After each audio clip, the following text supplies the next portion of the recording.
Josh Allen went back to being Superman in Week 11 against the Buccaneers at home. But how about Jacoby Brissett and Brock Purdy going nuts in the same game? Should he pick up the Cardinals quarterback and his breakout wide receiver Michael Wilson? Along with Bucs running back Sean Tucker, it's time for Stock Watch and early waiver wire tips for Week 12. Only on Locked On Fantasy Football.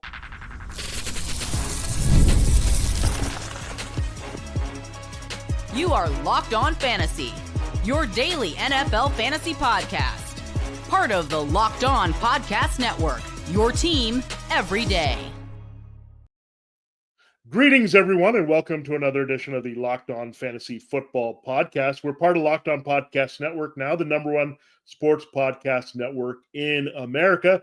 I'm one of your co-hosts, Vinnie Iyer. When I'm not doing this, I'm running about NFL fantasy and betting for sportingnews.com. My co-host, Michelle Majuk, NFL.com is off today, but we'll be back tomorrow here to help break it down for us with our quarterback and tight end rankings. Today, I'm going to focus on Stock Watch coming out of Week 11, going into Week 12, and see how that parlays into our waiver wire potential pickups of the week.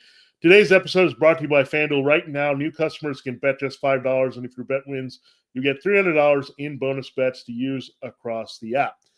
Now, stock up, it doesn't get that much higher than Josh Allen here. 43 points, 6 combined touchdowns against the Buccaneers. We've been waiting for this game, if you're a Josh Allen manager, to carry your team and just dominate, and he did that against the Buccaneers, and he needed to do that because, again, the Bucs and Baker Mayfield were game. They were in there making it a shootout. It was a wild one until the Bills finally pulled away in the fourth quarter to make it a two-possession game there. But when you look at Allen, he had the rough start with the 2 interceptions, but then he absolutely took over, making up for just the solid game in terms of fantasy against the Dolphins, but it was shaky in terms of reality. They lost that game, so you wanted to make sure they didn't lose this game back at home against a tough Tampa Bay team, and he just took over all the way around in this one, and it didn't matter if Keon Coleman was out. He was just making it work with his other receivers. The kid Shaver scored a touchdown. He had James Cook catch one of his touchdown passes. So Allen, we haven't seen this absolute spike from him before. Not his highest performance. He does hold the record for the highest individual fantasy performance when you're looking at 4-point passing TDs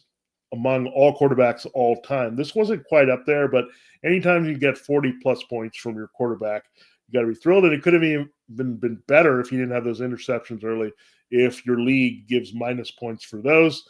So, again, Josh Allen took over. But he needed to do all of that because Sean Tucker and the Buccaneers' running game was on fire. And this Bills' run defense has been bad all year. We just didn't see Sean Tucker being a guy to explode. And, look, he's a power back, good power back, but we didn't necessarily know he could be this explosive in a game. And Bucs has a team rushing for 200 yards. We have 106 rushing yards for Sean Tucker, 2 touchdowns on the ground. He caught a TD pass as well from Baker Mayfield. He had a solid day. Could have been more spectacular if he had more yards, cleaned up his act, and had a few more touchdowns there. But really the story was Sean Tucker on the ground in this game for the Buccaneers. And go figure, they run for 200-plus yards, and they still lose the game because of what Josh Allen did. So Allen needed all those points. And you want the Bills to be involved in more shootouts. That worked out. Now, the question on the Sean Tucker side is, what's up with Bucky Irving? We've been teased that he could be returning soon. Then it didn't happen. In this game, it's still Sean Tucker and Rachaad White. So, again, I don't think that's necessarily going to change too much. The Bucs have to be careful here. They get the Rams this week, so a little bit of a tough matchup, much like Josh Allen getting the Texans this week, both in prime time. The Texans are Thursday night game. So Allen might cool off a little. The Texans defense is that good. The point total is not going to be nearly as high as this game was, well above 50. It was kind of conducive to all the scoring. And then Sean Tucker gets the Rams. So Rams run defense is pretty good overall defense. It's also in Los Angeles. So a couple of tough road matchups. Things will come down to earth. But as long as Tucker's running well and Irving's out, we'll check here.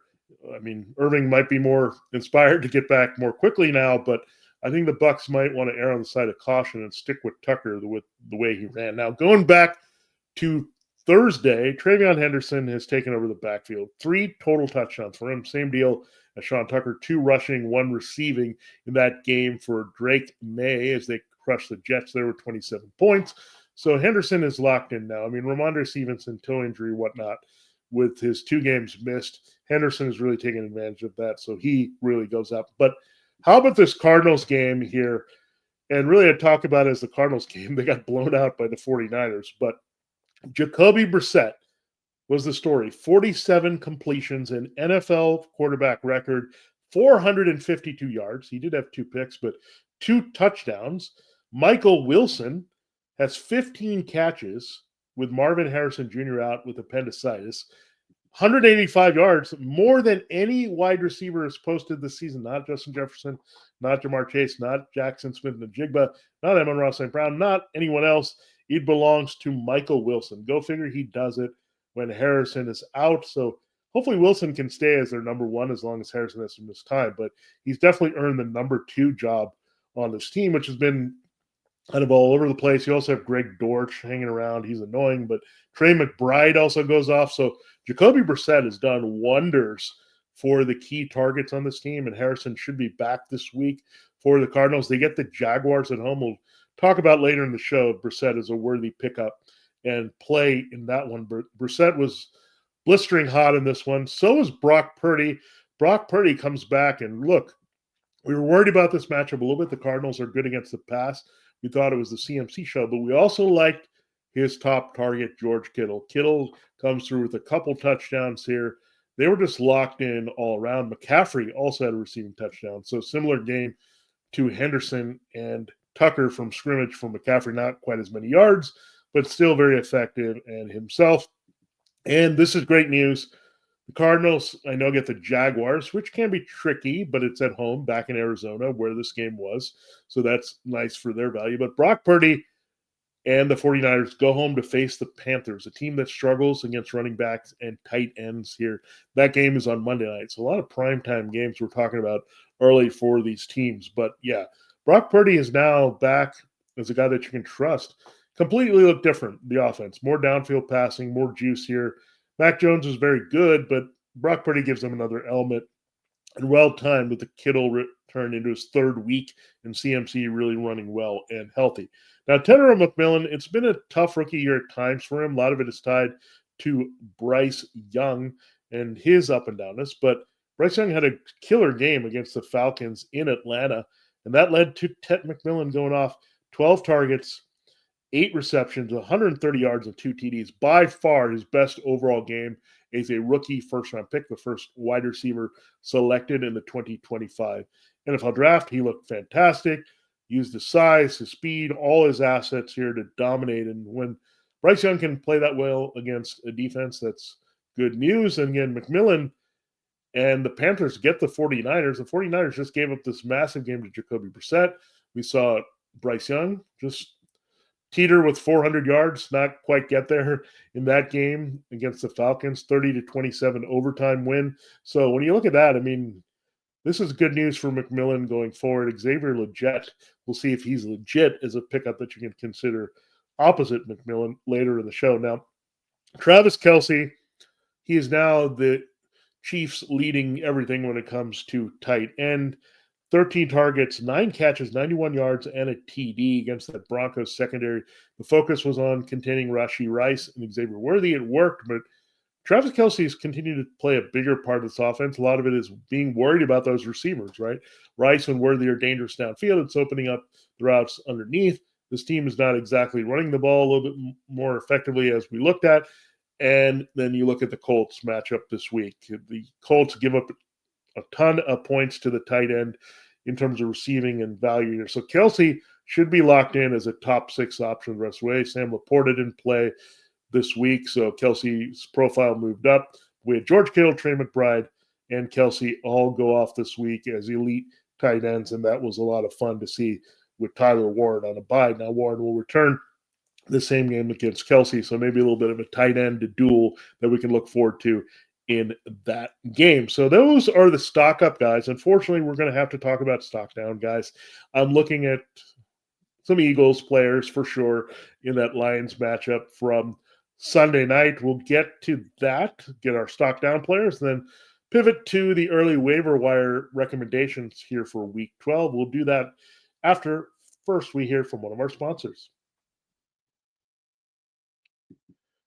All right, this episode of Locked On Fantasy Football is brought to you by Mint Mobile. If you're still overpaying for wireless, it's time to say yes to saying no. At Mint Mobile, their favorite word is no. No contracts, no monthly bills, no overages, no hidden fees, no BS. I said yes to making the switch and getting premium wireless for just $15 a month. You can do that too. Mint makes it simple. All plans come with high-speed data, unlimited talk and text delivered on the nation's largest 5G network. You can even bring your own phone and keep your same number and all your contacts.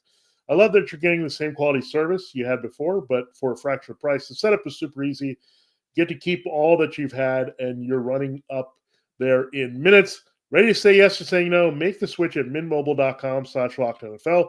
That's mintmobile.com/LockedOnNFL.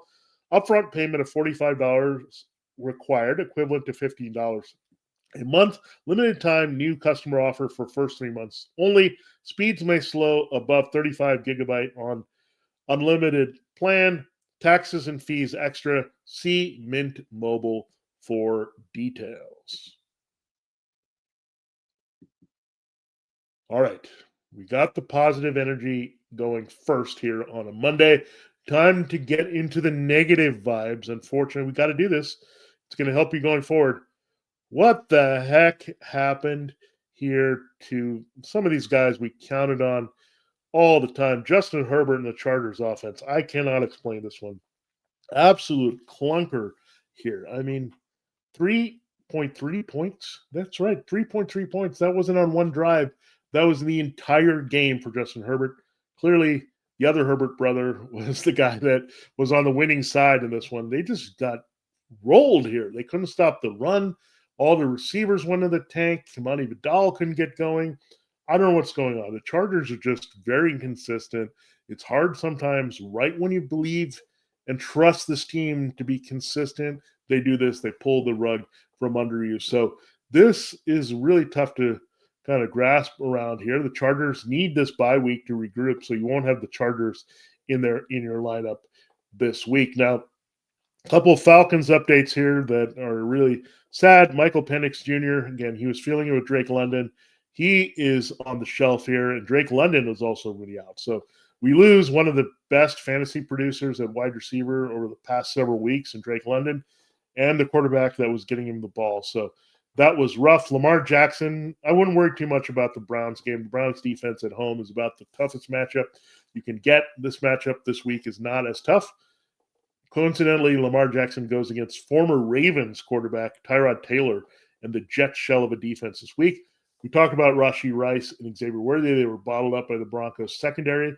They should have better luck this week, although Rashee Rice is a good candidate to get Sauce Gardner in that game against the Colts. Mahomes should rebound Herbert back at home. Now, Matthew Stafford was bound to cool off at one point, and he did in this game against the Seahawks. He had the one touchdown to Devontae Adams, but Kyren Williams was a bigger factor in that. So, again, the Rams are just such a complete team that Stafford was finishing those drives in those three particular games with 4 touchdowns. But there are games where their defense and other things can come through, and that's what happened here against the Seahawks. Emeka Egbuka quiet against the Bills' secondary tough matchup. Amon-Ra St. Brown, they couldn't get the ball to him with the pass rush coming against Jared Goff all game long. So, again, really hard, and I wouldn't worry about those guys going forward. Egbuka does get the Rams secondary. They're beatable. You saw what Jackson Smith-Njigba, the other Ohio State star, did against them. You can move the ball through the air in the Rams, and Amon-Ra St. Brown, you'll get the Giants this week. So everything is hunky-dory there with these guys. Just, again, they're going to have bad games.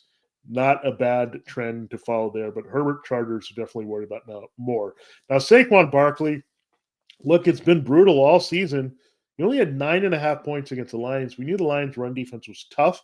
We thought Barkley might get a touchdown, might get going. He had one chunk run late in the game that put the game away. They're helping the Eagles throw out the clock, but he's more like used to finish games instead of really produce. They get the Cowboys, however, this week. So look up here for Saquon. If you can't get going against this Cowboys defense, we'll see how they fare against the Raiders and Ashton Genty on Monday night. But then you're going to really be concerned about Saquon Barkley. Now, we went in concerned about A.J. Brown. Michelle and I debated, should we just be a little bit worried about A.J. Brown, given his own comments to not play him in fantasy? Well, he should have been a lot better than this. He had 11 targets, so they gave him an opportunity to do something. Catches 7 balls for 49 yards. He also had a weird couple penalties late, one against him where he fell and did a crackback block on someone, and then a phantom cornerback pass interference call against him against Rock Sin that really helped the Eagles win the game. Those were his biggest highlights in the game, one way or the other. That's not good. Like, I think they're just stuck with him. Let's just hope again. The Cowboys secondary is next. Let's hope that's a get well game. It was also a bad game for Devonta Smith. He didn't have a catch until late. It looked like Jalen Hurts had his best connection with Jahan Dotson that game. So Eagles offense gets away with the clunker. And the Lions, look, at least they had Jahmyr Gibbs going off in that game. Jameson Williams had a good one. But the Eagles struggled as a whole in that game. Jalen Hurts kind of redeemed himself a little bit, but still underwhelming. But I think that can all change against the Cowboys. Now, Justin Jefferson, this is just brutal. We said, oh, he can produce with any quarterback, but apparently not with another guy named JJ. I mean, JJ McCarthy has been terrible. This connection has struggled. Jordan Addison hasn't really come through. TJ Hawkinson is very inconsistent, but I think it's a lot tied to the play of JJ McCarthy. He seems to only show up and figure things out in the fourth quarter. By then, it's too late to get everyone their fantasy points. They got the Packers this week. Look, the Packers secondary is burnable. That's for sure. But then you're worried up front, the pressure on JJ McCarthy. I think you still have to keep playing Justin Jefferson. It's really tough, right? With Jefferson and Brown, you got to keep playing them, hope for the best, even though you know the expectations are lowered every single week. These guys are just too talented not to put up these numbers. I mean, I think Brown is a little bit more inexplicable with Hurts, with that connection being so good in the past that it's not worked out as well this season. I mean, Devonta Smith also, I mean, that's a factor in the passing game in general for the Eagles. While the Vikings, I think it's a direct result of the offense struggling with McCarthy at quarterback. So, look, there's no better answer here. They can't go to Max Brosmer and suddenly get better production for Justin Jefferson. Carson Wentz is down here for the season. Kirk Cousins can't be traded there. He now has to start for the Falcons. The trade deadline is long gone, so it is terrible there. Now, Michelle and I, came up with an ultimatum on DK Metcalf. If he had another clunker in week 11 for the Steelers, we were going to maybe think about benching him and not make him a regular play anymore. Well, we have arrived here. They get the Bears secondary that's been playing pretty well this week. Aaron Rodgers may not play. We'll see about his wrist injury. But DK Metcalf totally shut down. Only 7.4 fantasy points in this one against the Bengals. So two questionable games here against the Bengals. He's just been very quiet. People are realizing, look, as defenses, we don't need to worry about any other receiver on this team. Let's just take away DK Metcalf. And it's working week to week. They got to find a way for him to split double teams. I think it's going to come down to what they did in Seattle a little bit, or a lot of it, in terms of putting him in the slot a little bit, trying to get him a better matchup, because he is a good route runner. If you can put him inside, he's going to be an absolute mismatch against nickelbacks. They got to find a way to get him open, and maybe A.J. Brown needs that too. I mean, two guys that were dominant with their bodies in Ole Miss, they should be a lot more productive than this in the NFL as veterans who've had a history of high production in this league. Now, Quinshon Judkins, has the shine worn off on the Browns rookie running back? Well, the matchups have been tougher. The Ravens have shored themselves up against the run. This week it's the Raiders, and you can run the Raiders. So I think hang in there with Judkins. I think you drop him from an RB1 that was buzzing with his hot streak there early in his rookie year to maybe more of an RB2, but you have to play there. Now, RJ Harvey, look, the Broncos running game just has been underwhelming. Even so, with J.K. Dobbins when he was healthy. Now Dobbins looking like down for the count here, maybe one and done with the Broncos, another injury. What a surprise there with J.K. Dobbins. Just can't catch a break here. And R.J. Harvey, again, should in theory take over this backfield, but Julian McLaughlin resurfaced in this offense for the Broncos. So it's such a disjointed offense. For a team that is 9-2, you have so much worry about their offense. Cortland Sutton is inconsistent. Like, Troy Franklin has been the man so far. I mean, it was an ugly game for Bo Nix. Really, you thought Harvey, oh, this is going to be great. Breakout time, but no Dobbins. That didn't quite happen either. So the Broncos offense, I haven't seen a team that's 9-2 with this disturbing of an offensive line. Maybe it was the Broncos in 2015 when they were dominated by defense and won the Super Bowl with a subpar Peyton Manning at quarterback. I think that team was actually worse maybe offensively. But, yeah, this is not pretty here for the Broncos at all, despite their winning.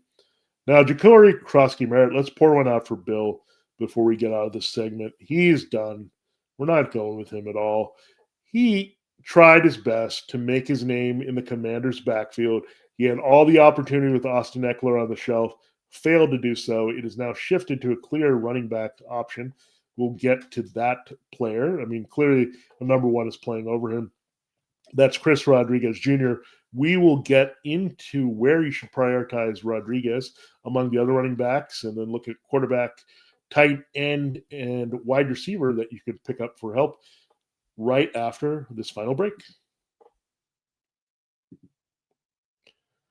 All right, we told you at the top that this episode of Locked On Fantasy Football is brought to you by FanDuel Sportsbook. The NFL is going into Week 12. We have one more game here in Week 11, the Cowboys and Raiders. The NBA is also back in full swing as the NBA Cup goes on. We're getting close to those Christmas Day slate of games. It's going to be here sooner than you think. And there's no better place to get on the action than FanDuel, the official sports betting partner of the NBA. Even if you missed the start of the game or want to ride the hot hand, FanDuel has live bets on everything from who will score next to fourth quarter comebacks. Plus, you can even combine your bets into a same-game parlay for a shot at a bigger payout. It keeps every game exciting, especially when your team's making that late push. Right now, FanDuel is giving new customers $300 in bonus bets. That's right, $300 in bonus bets when your first $5 bet wins. So head to FanDuel.com to sign up and play your game. FanDuel, the official sports betting partner of the NBA. All right, it is time to close the show here and look at our waiver wire. Let's start at running back here. As we mentioned Chris Rodriguez, I think the first priority has to be Sean Tucker.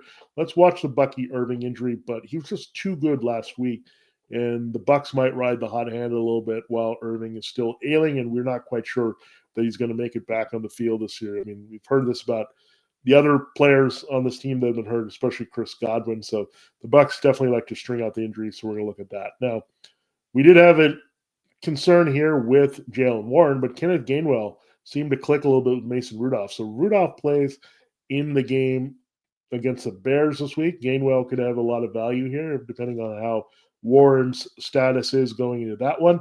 Tyler Algier seems like he's scoring and producing, trickling off Bijan Robinson every game. At least Gainwell and Algier need to be picked up as premium handcuffs down the stretch. You should have Tucker if you've been sitting on Bucky Irving as well. You want to make sure you own a piece of that Bucs backfield. Now, it looks like we can have a part of the Commanders backfield with a little bit of confidence. Okay, maybe not, but they're in full evaluation mode now. They're 3-8 after losing to the Dolphins. Rodriguez was the best runner. He gave him a chance to win that game in Madrid. So you look at this, the Commanders going forward, it's a tough team to really want to get into. They're on a bye this week. But Rodriguez should be a key guy after. We'll see if they can get any more running game going here with others. But Jacoby Brissett has had his opportunity, blown it. It's time for more of Rodriguez, who's quite frankly looked like their best overall runner this year over Jeremy McNichols and Rodriguez and some other guys on their team. Now, Emmanuel Wilson, let's check the injury to Josh Jacobs. He was ruled out pretty quickly with his knee injury there against the Giants. So we'll follow that carefully because, again, Emmanuel Wilson could have instant startability here. I mean, he's a plug and play. Another guy that we've been telling you to handcuff. I liked him as a sleeper. I didn't think he was going to quite come through that way against the Giants, but he did with the touchdown coming off the bench. So if you played him in the flex and took a shot on him, like I mentioned on Friday's show, you liked it. Now you might have a little bit more than that should Jacobs miss time, especially this week against the Vikings. Then Bam Knight back on the radar again after scoring touchdown. I don't want to follow this yo-yo of the Cardinals backfield from week to week, but he still managed to get in the end zone despite that really high volume passing effort by Jacoby Brissett. I mean, that's understating it. We have 47 completions. So Bam Knight looks again like their backup choice. I guess it's going to go back and forth every week with James Conner and Trey Benson out. But yeah, for now, they're playing the Jaguars this week. So Knight is potentially playable if he's still available to pick up. Now, watch for Alec Pierce. He might be dropped at wide receiver as we transition to that position. He's definitely worth a pickup. He's been the number 2 to Michael Pittman Jr., really the number 3 when you include Pittman and Tyler Warren in Indianapolis. They're coming off the bye. They're getting the Chiefs. Not the easiest secondary matchup. It was containable there for Cortland Sutton and Troy Franklin this past week, but Pierce still should be rostered in a lot of leagues as a wide receiver 3 option based on matchups. Michael Wilson, when you have 15 catches for 185 yards, folks, you need to be rostered. We figure Marvin Harrison will be back, so those targets may not be the same this week, but the Jaguars are beatable in the secondary, so then Jacoby Brissett should keep throwing here. I mean, it kept them somewhat going at the end of the game. It was a lot of garbage time like that. I don't know if you're going to have that straight up against the Jaguars, but you figure right now going forward, it's going to be a lot of Harrison, McBride, and Wilson. So Wilson may not go off, but if he does half of that, right, he gets 6 catches for 70 yards. He's still a viable player going forward, playing off McBride and Harrison up. Christian Watson, I think he had the catch of the weekend. That great grab, leaping job there in the end zone from Jordan Love, and they're going to need him more. Matthew Golden is hurting. Jaden Reed, we'll see if he can return here soon. He's also not bad as a stash if you have an Iyer spot and you can keep him there. But it's about time we saw Watson and Love kind of reheat a little bit together. So I'm not saying Watson is consistent. He could easily go back to a clunker, but we've seen them cycle through people like Dontavian Wicks and Savion Williams and these dudes that they just trot out there. But Watson is the main guy that they need to get going. He's just so talented, big, strong, downfield receiver, can finish in the red zone, stretch the field. We'll see if they unlock him a little bit more against the Vikings this week, but definitely worthy of a roster spot. So is Darnell Mooney with now injury to Drake London. Mooney's going to be the default number 1. I know they have their tight ends as well, and Kyle Pitts should see a bump up in his targets as well without Drake London. It's now a pivot to Kirk Cousins as well, which is very interesting because Cousins and Mooney had some pretty good rapport last year to help Mooney finish as a wide receiver 3. That was, of course, with London on the field, but there was some decent connection there. So I think Mooney is potentially pick up and playable here. They do play the Saints this week, the Falcons on the road. So that's not too scary of a secondary matchup against Alontae Taylor and company. And Mooney can also be moved around the slot. Now, Xavier Legette, we also saw Jalen Coker get going a little bit there for the Panthers. It really comes down to can Bryce Young throw and chuck like that and have some consistent targets that are not Tedero McMillan. So it is the matchup. Keep in mind, this is the matchup that Michael Wilson and Trey McBride just destroyed for the Cardinals. They are playing the 49ers this week. So if you're desperate, you have Cortland Sutton, one of the Chargers receivers, Ladd McConkey, Keenan Allen, or Quentin Johnson. They're off this week. The Commanders not available to you in Debo. So then this is a good time to maybe think about that with extending a little bit and trying these guys, Mooney, Legette, Watson, Pierce, some guys that are available to you this week. Now, at tight end, it's pretty clear that you were going to check for Juwan Johnson. He had a key chemistry and big playability there with Tyler Shuck. They're playing the Falcons. The Falcons can be burned there downfield. So watch for that. Harold Fannin Jr., people dropped him because of the QB change, the limitations for multiple weeks there. If he's out there, looks like Shedeur Sanders might need to start in Las Vegas. It's a good matchup for the tight end. Fannin had the best play and catch and throw from Sanders by far in that game against the Ravens in the second half. Colston Loveland, if he's out there, look, the Bears from week to week, it's going to be a little bit different in how their targets play out, but they're playing the Steelers this week, and you can burn the Steelers with the tight end. Theo Johnson, he's managed in a lot of leagues. Jackson Dart, we'll see if he can return from the concussion this week. That would be helpful as well to get Theo going a little bit more. He had some shine and flash there with Jameis Winston, but we really want the return here of Dart in Detroit. That's a decent matchup, and then we'll get this passing game revved up a little bit more. Because Winston did it as much as he could. It was a random Devin Singletary 2-touchdown game. Winston also scored on the ground. But Theo Johnson will be a bigger factor should Jackson Dart return this game. Then it's rookie to second-year tight end. Dalton Schultz has been more and more productive with Davis Mills in there. Let's see if Davis Mills keeps starting. It's a short week, so there's a good chance of that against the Bills. You can't throw to the tight end a little bit against the Bills. They however, are pretty good with the yardage. You're going to be more a little dependent on the touchdown, but Schultz is getting too many targets here because it's just basically him and Nico Collins that the quarterbacks can trust there at this point. Hunter Henry, he may have been dropped here. Look, he hasn't done much in a lot of weeks here. They've also split it up a little bit with other tight ends. It's been a lot about Travion Henderson and the big plays for the wide receiver, but they're playing the Bengals. The Bengals actually did give up a big game to a tight end. Unfortunately, it was not Pat Freiermuth, but it was Washington for Pittsburgh. So go figure. It was a bit of a pivot there. And that was the unfortunate thing about that matchup. It wasn't either Johnny Smith or Freiermuth, but it was Washington for Pittsburgh. So they didn't suddenly cover the tight end, folks. Hunter Henry is still a good streaming play this week. Now, streaming, speaking of that, let's go to quarterback. Brock Purdy, he could have been dropped in a lot of leagues. I had him on my bench. I played him there for Daniel Jones in one of the leagues. I was very happy this week, obviously, with that outcome. So, again, Brock Purdy does have a lot of weapons. They play the Panthers this week. That could be another high-scoring offensive output. And, again, he just gives them a little bit more ceiling and upside than Mac Jones does, especially with Kittle back. And, man, if Brandon Ayuk comes back at some point here, this 49ers offense just could be one of the best in the league and maybe surge them all the way into a really good spot in the NFC playoffs. Now, the Cardinals are not going to the playoffs, but no reason to rush Kyler Murray back anytime soon when Jacoby Brissett is keeping them competitive and really waking up their passing game week after week. Now you have Jacksonville at home. I prefer playing Brissett at home. You can definitely look at streaming him, especially now with some other injuries coming into play. Michael Penix not available. I wouldn't want to go with Kirk Cousins against the Saints. I think that's a bit of a trap in that matchup this week. I'm not looking at Tyrod Taylor in a revenge game against the Ravens. Not going to go there. So some ever-changing quarterback landscape here.